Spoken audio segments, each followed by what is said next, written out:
Your credit card can expire, even if nothing is wrong with it. And no, it's not because the card gets old. That expiration date exists for a much bigger reason.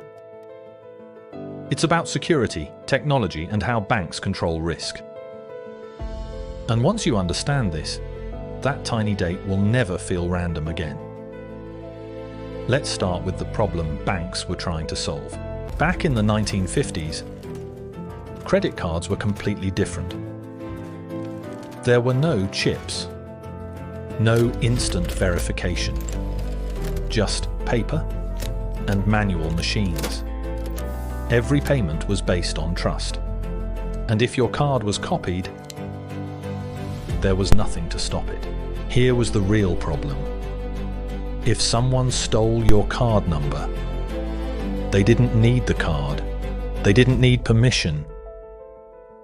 They could use it again and again and again.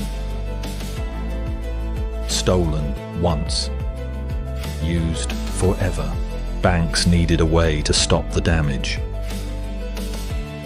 Not with alarms, not with warnings, but with time.